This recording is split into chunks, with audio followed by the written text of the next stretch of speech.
Hi guys, thank you so much for joining us today. We're glad you can be with us. I hope you're having a great day. Today is a special story time. Today we are not at the library. We are taking a field trip to the Mobile Medical Museum, and we get a very special story and to see some special props from Dr. Clavicle. I can't wait to see what he has to show us, and if you've never been to the Mobile Medical Museum, it's something that you might consider wanting to do. Let's see what he's got for us today. Hey everyone, it's Dr. Clavicle, and I'm so excited to be bringing you Black Bag Story Time from the Mobile Medical Museum. Today's story and activity are going to be about the human nervous system, and that's the part of everything in your body. Everything that we feel, think, and do comes from your nervous system. The main part of your nervous system is your brain, and so what I brought with us today, instead of a tool for my black bag, I brought a human skull, and this is the part of the skeleton that protects the brain. The brain is inside your skull, right here. That's where the brain would go.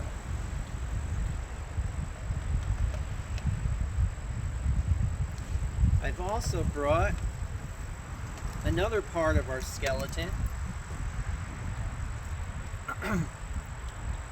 Very important part called the spinal column, and this is part of our skeleton. It runs kind of along your back from the top of from the bottom of your head all the way down to your waist, and it helps to support us while we're walking and being active. But also inside the spinal column is a long nerve center called the spinal cord, and that part of the nervous system brings messages from your brain to all the parts of your body through the different nerves, and we're going to learn more about that in our story today. Now, your spinal column, as you can see, consists of these different bones that are linked together. They're kind of circular. When you're born, you have 33 of these bones, and they're called vertebrae. But then as you grow into a grown-up, an adult, some of those bones combine together, they fuse together, and so most grown-ups have 24 vertebrae as part of their spinal column. So this is a real human spinal column. You can find this if you visit the medical museum. It's on display. And now we're gonna get to our story. Today's story is Your Fantastic Brain by Joanne Deek.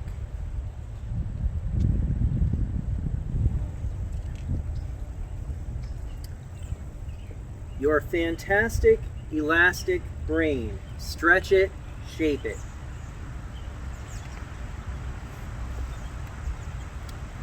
What does your brain really do? Does it fill the space between your ears? Well, yes, but your brain can do so much more.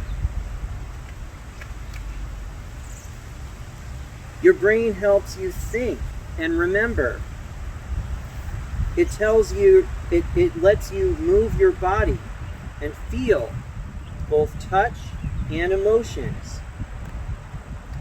Your brain does all the things that make you, you. So it makes you like red foods. This girl also knows global landmarks. Her favorite word is elbow. She's a ping pong champ.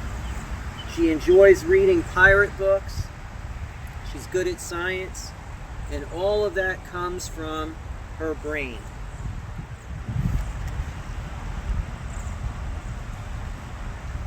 So what is your brain? Is it a muscle? No. The brain is an organ in your body. It's made up of cells and tissue. The brain controls everything you do, everything you think, everything you feel. even everything you dream. The brain has many parts that do all kinds of different jobs. The cerebellum, the hippocampus, the cerebellum, the prefrontal cortex, and the amygdala. We're going to talk about each one of those and what they do. So first, the cerebellum. The cerebellum is the largest part of your brain. It helps you think and speak. So it's the top part of your brain that goes from the back to the front. Cerebellum. The cerebellum is a small part at the back of your brain, right about here, that helps your muscles to coordinate your movement and your balance so that you can walk, ride a bike, or play tag.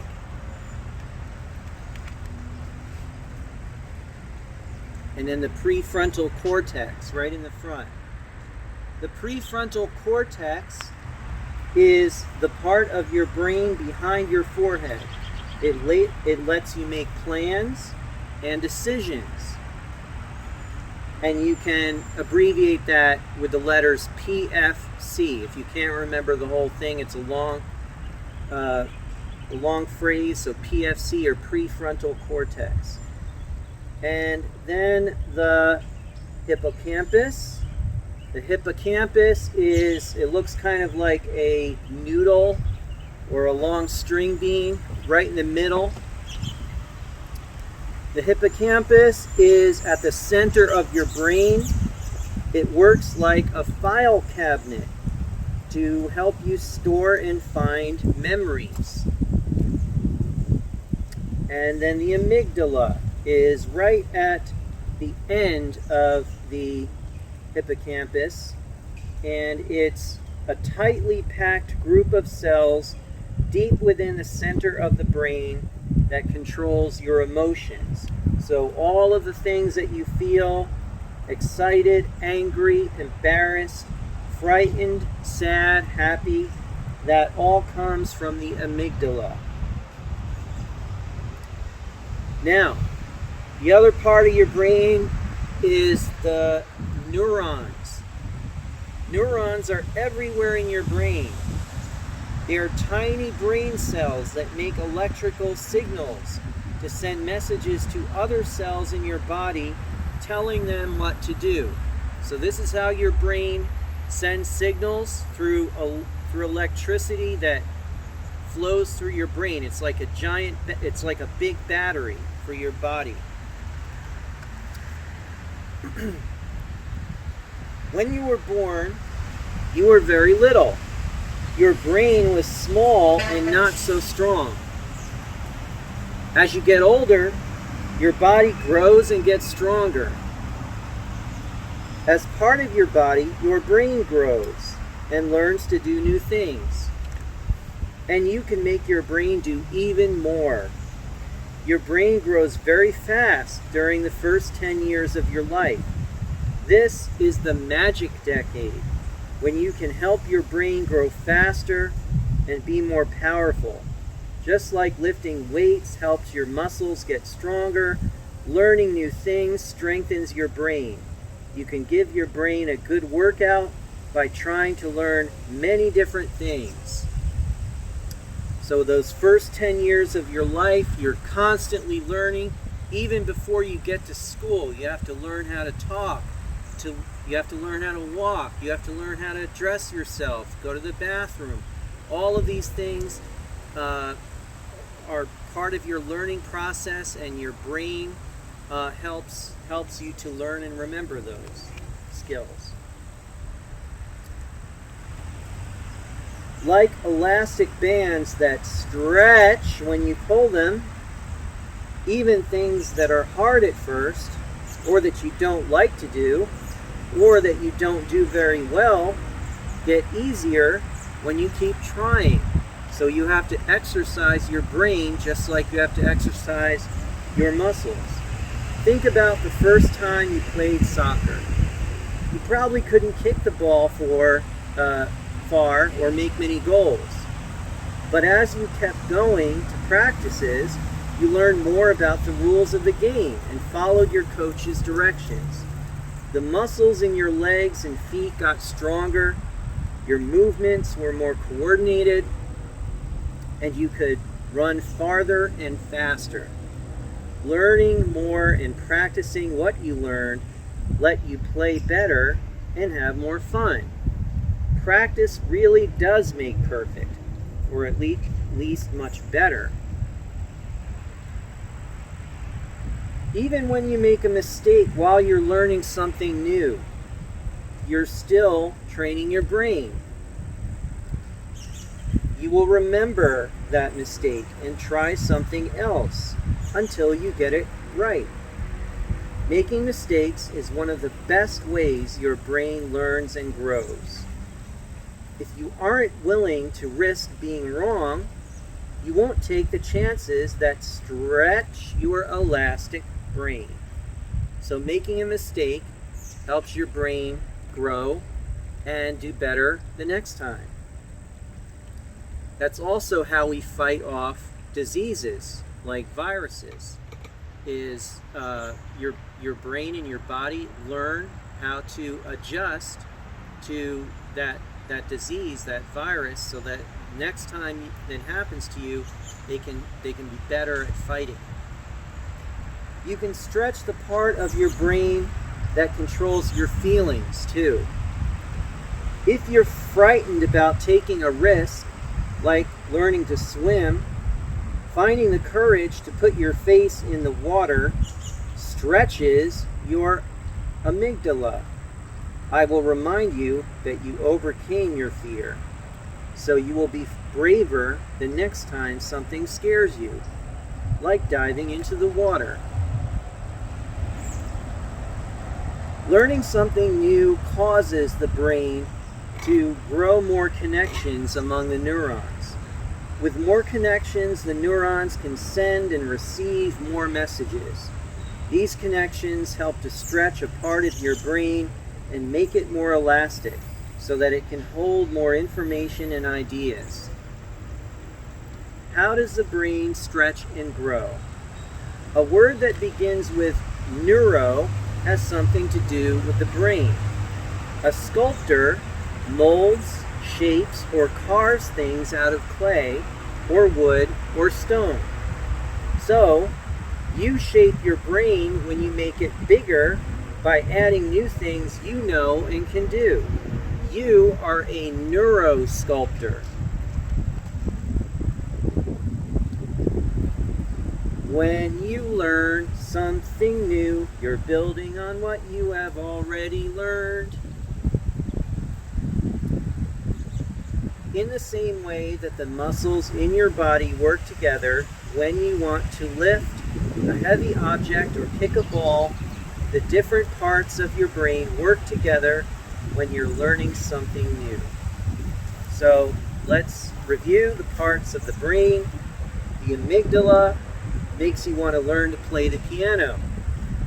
The cerebellum helps you decide to practice.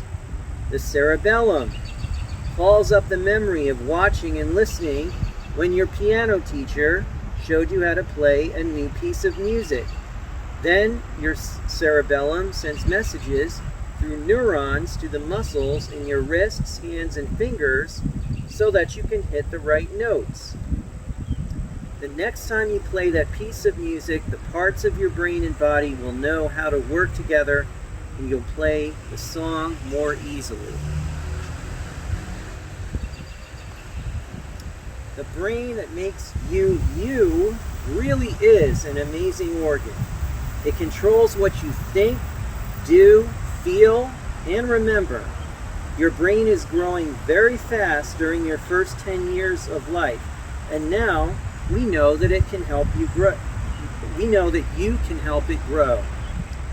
When you try hard to learn something new, connections grow from neurons and attach to other neurons. Then your brain can send messages faster, making part of your brain bigger and stronger. Making muscles Making mistakes really helps you learn because your brain keeps trying new things and stretching until you figure out the answer to your problem. You are shaping a more elastic brain when you learn new things that build on what you already know. The more you learn and think about different kinds of things, the more you can learn, know, and enjoy. The harder you try without giving up, the more you will learn. You really can train your brain to be fit and strong and to keep stretching and growing throughout your whole life. I hope you enjoyed the story, and next we're going to do an activity to learn more about the neuron, which is that part of the brain that sends the electric signals to all the parts of your body. Okay, so now we're going to do an activity to make a model of a neuron using pipe cleaners. So you won't need a lot of materials for this activity, just 5 different pipe cleaners, different color pipe cleaners, and a scissors. Okay, so the first pipe cleaner, you're going to take one pipe cleaner and you are going to roll it into a ball, just like this. And this part is going to represent the cell body of the neuron. Then you're going to take your second pipe cleaner and you are going to push it right through the middle of the ball, halfway, like that, and then fold it over, just like that. And this purple part is the axon, and that is what takes information away from the cell body. So your brain says, move the right arm, and that message goes from the cell body all the way down the axon. Now you're going to take your third pipe cleaner. I'm going to set this down for a second, and you're going to cut it into a few smaller bits.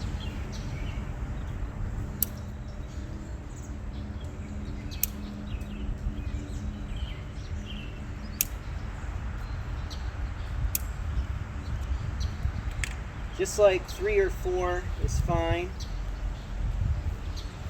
And you're going to bend them a little bit like this. And then stick them into the cell body, the ball at the top, the orange ball, just like this.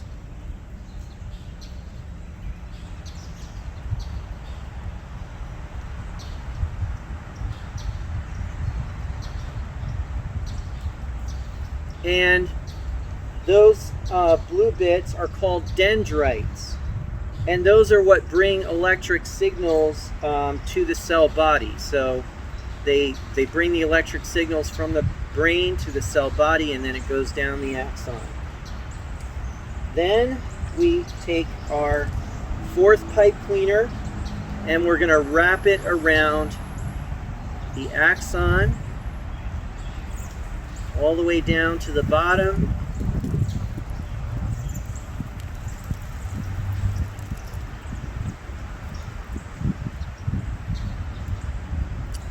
And this is called the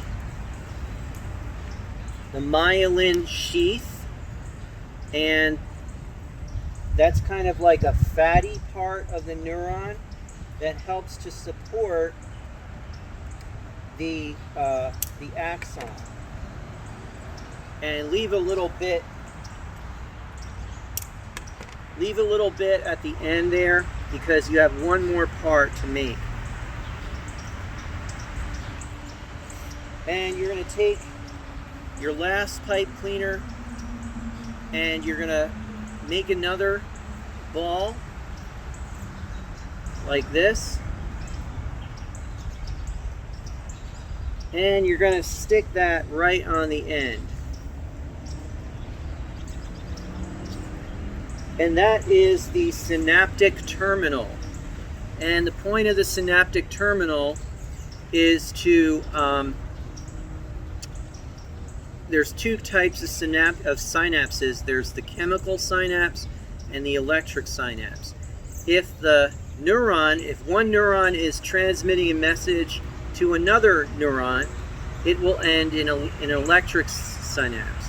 If the neuron is in your body, because your body also has neurons, and the neuron is transmitting an electric message to a muscle, let's say, then the electricity will convert into a chemical, and then the chemical will cause the muscle to produce an action, like moving your arm up and down or grasping something. So there you have it. There's your neuron. These are very important. They're how your brain communicates to your body and produces all of the actions and feelings and thoughts that make us who we are and that allow us to live our lives. I hope you enjoyed today's lesson on the brain and the nervous system. And this is Dr. Clavicle from the Mobile Medical Museum. I want to say thank you to the Mobile Public Library for helping us to bring this program to you. And we'll see you next time. Thank you so much, Dr. Clavicle. I've really enjoyed it.